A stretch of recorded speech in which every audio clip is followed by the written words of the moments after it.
राम नाम का कीर्तन हो रहा। विभीषण जी दौड़ करके बाहर आए।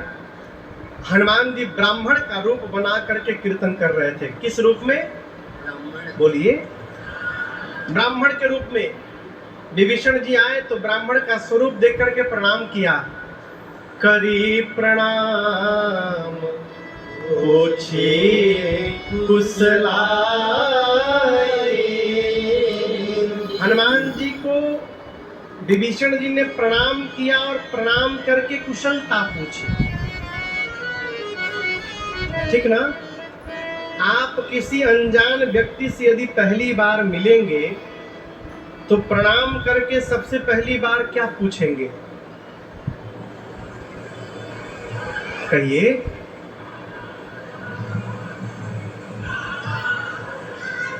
सीधे पूछम का हलवा।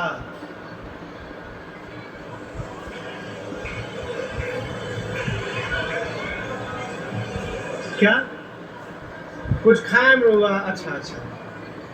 और ये बताइए सबसे पहला प्रश्न आप क्या पूछिएगा? हाँ, आप कौन है?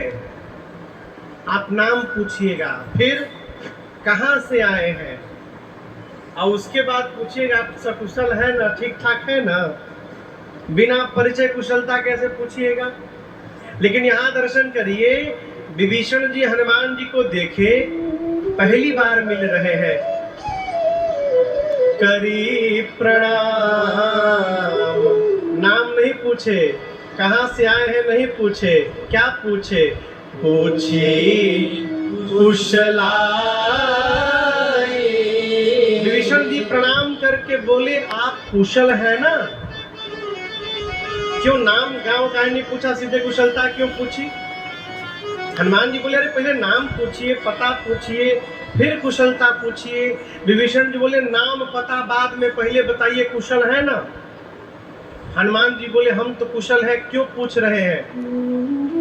विभीषण जी बोले, आप जो काम कर रहे हैं लंका में आकर के, इस प्रकार सड़क पर ओपन आप राम जी का नाम ले रहे हैं, कीर्तन कर रहे हैं, कि लंका में राष्ट्रद्रोह है।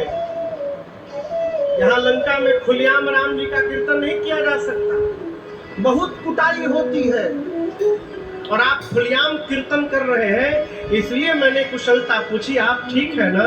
किसी ने आपको मारा पीटा नहीं है ना कीर्तन सुन के? आप ठीक ठाक है? हनुमान जी बोले, हम तो ठीक है। यदि आपको कुशलता पूछनी है तो हमसे न पूछिए, पीछे 2 लोगों को मैं राम जी का प्रसादी दिया हूं। यदि कुशलता पूछनी है तो उनकी जाकर पूछिए, हम तो एकदम आनंद में हैं। विभीषण जी सोचने लगे, लंका में आकर इतना निर्भय पूर्वक रहना ये किसी सामान्य जीव के बस की बात नहीं है। तो विभीषण जी पूछने लगे, आप कौन हैं? कि तुम हरे दासन विभीषण जी बोले, हे ब्राह्मण देवता, मेरे हृदय में आपको देखकर प्रीति जग रही है। क्या आप भगवान के किसी भक्तों में से कोई एक है? हनुमान जी चुप रहे। तब विभीषण जी बोले, हमको तो लगता है कहीं आप कि तुम राम दीन अनुरागी,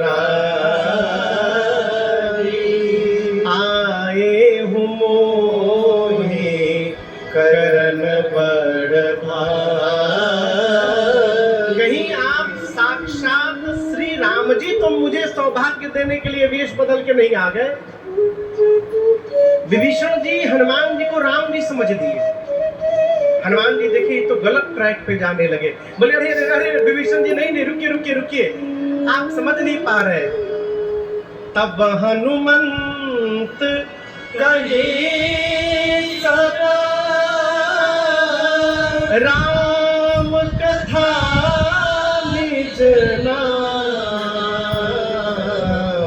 हनुमान जी ने पूरी राम कथा सुनाई, प्रारंभ से लेकर और लंका में अपने आने तक की कथा सुनाई, और कहा, मैं उन्हीं प्रभु श्री राम का दूत हनुमान आपके सामने खड़ा हूं, मैं भगवान का दूत हूं। सुनते विभीषण जी महाराज प्रसन्न हो गए। देखे नयन राम कर दूत, राम जी के दूत का दर्शन मिल गया नेत्र से, मैं धन्य हो गया। हनुमान जी पूछे विभीषण जी से, ये बताइए आप इन राक्षसों की नगरी में कैसे रह लेते हैं? हम तो आए हैं एकदम एक ही दिन में नाक में दम हो गई बा हमारे लोग। आप भगत जी हो के कैसे रहते हैं यहाँ पर? विभीषण जी बोले, अभी न पूछिए हनुमान जी, जिमी दसन नन्हे महु जीह बिचारे, जैसे दांतों के बीच में जिह्वा रहती है उसी प्रकार इस लंका नगरी में मैं रहता हूँ। कौन बोला? विभीषण जी अपने को क्या बताए? जीभ। राक्षसों को क्या बताए? दांत। अब हनुमान जी ज्ञान नाम अग्रगण्यम है, ज्ञानियों में अग्रगण्य। विभीषण जी की इस बात क्या क्या अर्थ लगाए हनुमान जी, ये दर्शन करिए। हनुमान जी मन में सोचने लगे, विभीषण जी है जीभ, राक्षस सब क्या है? दांत। और हनुमान जी सोचने लगी, यदि कोई आदमी किसी को जाकर यदि गाली सुना दे तो गाली किसने दिया? दांत ने। जोर से कहिए, गाली दिया जीभ ने। सुनने वाले को गाली सुनकर प्रसन्नता होगी कि क्रोध आएगा? ससुराल वाली गाली नहीं, बाजार वाली गाली। कल निर्भय भैया गाली के लिए बड़े परेशान थे रात में। बोले महाराज बताइए, हम ससुराल में आए बन के गोरियावते नहीं क्या होते? बाजार में यदि कोई गाली दे दे तो सुनकर क्या आएगा? बोलिए, क्रोध। क्रोध आएगा तो मुक्का बांधेगा और गाली देने वाले के मुंह पर मारेगा एक मुक्का। मुक्का मारा तो टूटा कौन? टूट गया दांत। कहा था किसने? जीभ ने। अब बेचारा टूट गया दांत। काम किया जीभ ने और टूट गया दांत। हनुमान जी सोचे, विभीषण जी जीभ है, राक्षस दांत है। यदि विभीषण जी को अपनी पार्टी में मिला लिया जाएगा तो विभीषण जी काम करेंगे और ये सब दांत रूपी राक्षस भरभरा करके गिर जाएंगे। बस विभीषण जी को अपनी गोद में मिलाना। हनुमान जी मूड बना लिए कि इनको पार्टी में ज्वाइन कराना है, कैंडिडेट बनाओ बैंक के।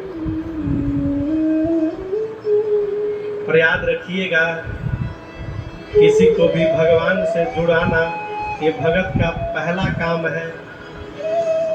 बुरा ना मानिएगा।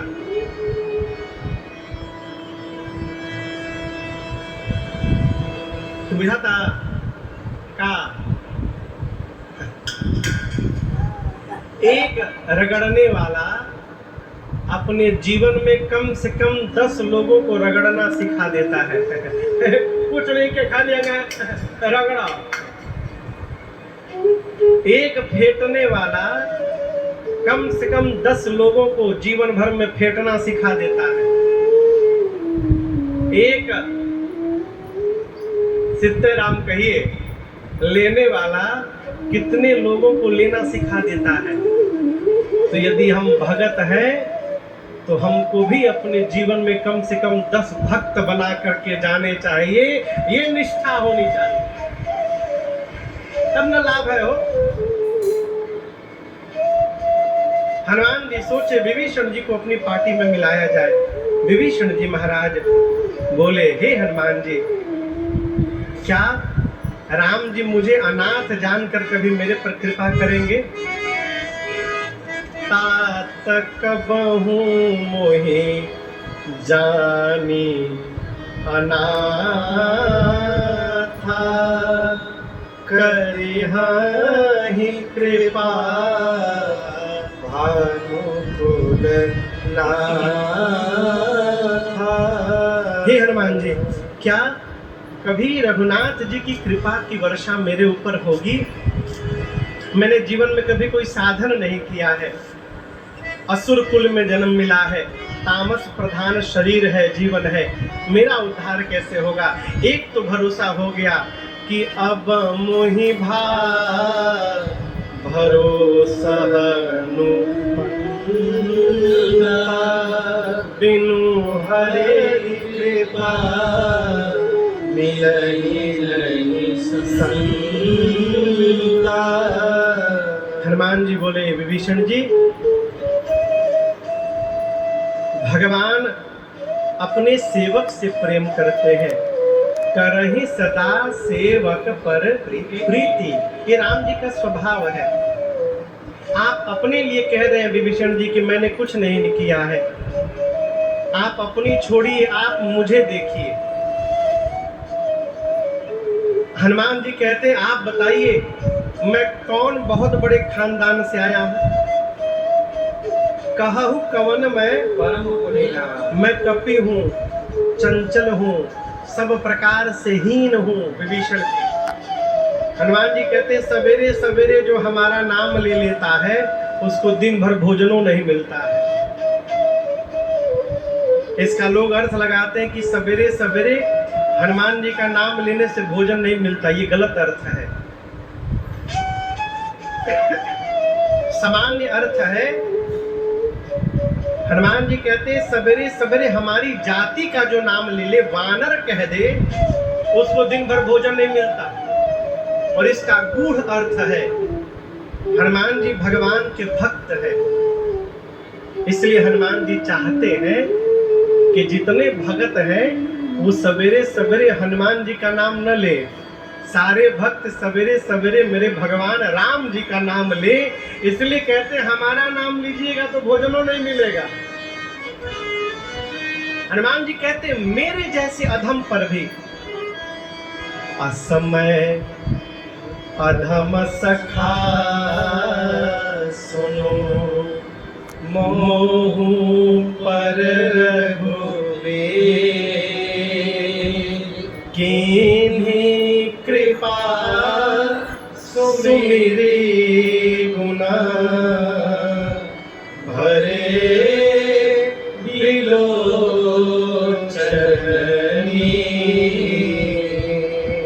हनुमान जी कहते हैं मेरे जैसे अधम पर भी भगवान की कृपा हो गई है, तो विभीषण जी आप पर अवश्य भगवान की कृपा होगी। विभीषण जी प्रसन्न हो गए, सीता मैया का पता पूछकर, और वही छोटा रूप धारण करके हनुमान जी अशोक वाटिका में गए, और जिस वृक्ष के ऊपर मेरी माँ बैठी थी, हनुमान जी पत्तों के पीछे छिप करके बैठ गए। अभी हनुमान जी मन में सोच ही रहे थे क्या किया जाए, क्या किया जाए, तब तक रावण आया। सवेरे सवेरे का समय है, रावण आया, और आकर रावण ने मेरी माँ को बहुत सताया, बहुत डांटा। क्रोध में रावण चंद्रहास खड्ग निकाल लिया था सीता मैया का सर काटने के लिए। रावण केवल एक बात कहता है सीता मैया से कि हमको एक बार देख लो, एक बार विलोक ममोरा। माँ देखती नहीं है। रावण कहता है मेरे जैसा वीर कहीं देखा था तुमने? सीता मैया जोर से हंसी, बोली वीर? तू किस बात का वीर है रावण? यदि तू वीर होता तो एकांत में सीता का हरण न करता। तो सत सूने अधम निर्लज्ज लाज नहीं तोड़ी। अपने मुख से अपने को वीर कहने में रावण तुझे लज्जा नहीं आ रही? तू वीर रहता तो मेरे प्रभु के सामने मुझे लेकर के आता। तूने एकांत में मेरा हरण किया है रावण। तू वीर नहीं कायर है। मेरे प्रभु सूर्य है, और उन सूर्य के आगे रावण तेरी क्षमता जुगनों के भी बराबर नहीं। इतना अपमान रावण सुना, अपना निकाला चंद्रहास खड्ग, सर को धड़ से अलग कर दूंगा। मंदोदरी जी ने हाथ पकड़ लिया, कहा उचित नहीं होगा। सीता मैया की सेवा में जो प्रधान राक्षसी बैठी थी उनका नाम था त्रिजटा। क्या नाम था? त्रिजटा जी से रावण ने कहा सीता को समझाओ। 1 महीने में मेरी बात यदि नहीं मानी सीता, तो 1 महीने बाद इसी चंद्रहास खड्ग से सर को धड़ से अलग कर दूंगा। डरा करके रावण गया है। सीता मैया बैठी है, बहुत सारी राक्षसियां पहरे में है। जो प्रधान राक्षसी थी त्रिजटा, उन्होंने सभी राक्षसियों को बुलाकर कहा, सुनो, रावण जो बताया है, बोला है, उसको भूल ही जाओ।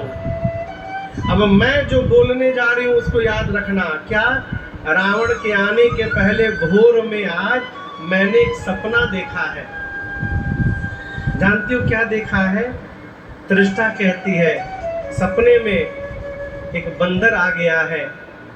सपने बानर लंका जारी, सपने बानर लंका जारी, जातु धान सेना सब मारी, जातु धान सेना सब मारी, हर आरूढ़ गन 10 सीसा, हर आरूढ़ गन 10 सीसा, मुंडित सिर खंडित भुज बेसा, मुंडित सिर खंडित भुज बेसा, एहि विधि सो दक्षिण दिशि जारी, एहि विधि सो दक्षिण दिशि जारी, लंका मनहु विभीषण पाई, लंका मनहु विभीषण पाई, नगर फिरे रघुबीर दुहाई, नगर फिरे रघुबीर दुहाई, तब प्रभु सीता बोली पठाई, तब प्रभु सीता बोली पठाई, यह सपना मैं कहूँ पुकारी,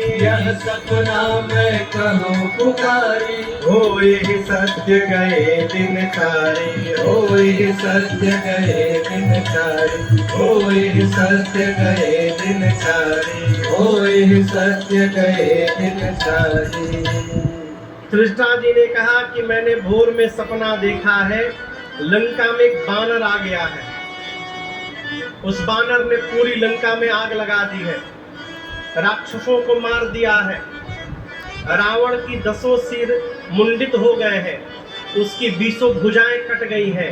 रावण नंगा हो करके गधे पर बैठ करके दक्षिण दिशा में चला गया, अर्थात रावण मर गया।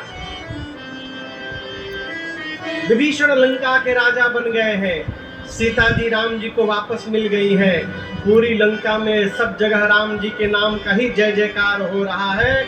और मैं कह रही हूँ, ये सपना 4 दिन के भीतर सत्य होने वाला है। ये अर्थ नहीं है होई सत्य गए दिनचारी।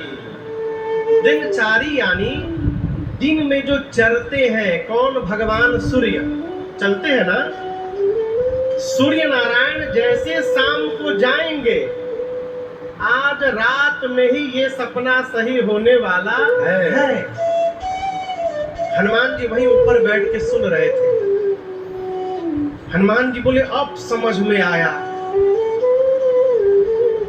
कि सुरसा ने क्यों कहा राम जी का सब काम करना। लंकिनी भी बोल रही थी राम जी का सब काम करना। हमको तो राम जी ने एक ही काम बताया था, लेकिन ये कह रही है बानर आ गया है, लंका में आग लगा दिया है, निशाचरों को मार दिया है। हनुमान जी सोचे ये सारा प्रोग्राम मेरे यहाँ आने के बाद अपडेट हुआ है, तो मेरे तक सूचना पहुंचाने के लिए भगवान ने इसको सपना दिखा दिया। हनुमान जी बोले, इस पूरे लिस्ट में से जो जो मेरे लायक हम सब करके आएंगे, आप निश्चिंत रहिएगा। पूरे दिन श्री हनुमान जी प्रतीक्षा किए। सीता मैया एकदम व्याकुल हो गई है। अब रात्रि में त्रिजटा जी से कहती है, माँ अब मुझे शरीर रखने का मन नहीं है, आप कृपा करके कहीं से अग्नि ला करके मुझे दीजिए, मुझे शरीर को शांत करना है अपने। त्रिष्टा जी बोली, अग्नि रात में? बोली, यहाँ रात में अग्नि नहीं मिलेगी त्रिष्टा जी। क्यों?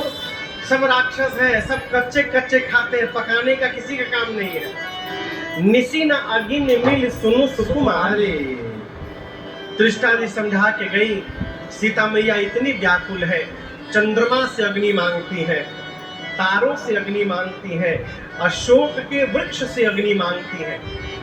और माँ की व्याकुलता देख हनुमान जी महाराज कपि करे हृदय विचार दीन्हि मुद्रिका डारित। हनुमान जी माँ की व्याकुलता देख राम जी ने जो अंगूठी दी थी हनुमान जी ऊपर से नीचे गिरा दी। लेकिन आपको बताऊं हनुमान जी अंगूठी हाथ में लेकर नहीं गए थे। कहां लेकर गए थे? प्रभु मुद्रिका में मुख माही। मुख में लेकर क्यों गए? आपको कोई आदमी सामान देगा घर पहुंचाने के लिए आप मुंह में लेके जाएंगे? हनुमान जी मुख में काहे ले लिए? पहला कारण सामान्य कारण देखिए, बानर और छोटे बच्चे के लिए सबसे सुरक्षित स्थान उनका मुख होता है। छोटा बच्चा कोई भी सामान पाता है कहाँ डालता है? सीधे मुंह में। अब बानर कोई सामान लेता है सीधे मुंह में रख लेता है। ये तो सामान्य अर्थ हुआ। हनुमान जी मुख में क्यों लिए? उस अंगूठी पर राम नाम लिखा था। हनुमान जी सोचे मनुष्य जिह्वा से राम राम जपता है तो भवसागर पार कर जाता है। मुझे भी लंका जाने में एक सागर पार करना है 1200 किलोमीटर का। यदि मैं इस राम को जिह्वा पे रख लूं तो इस लंका का सागर अवश्य पार कर जाऊंगा।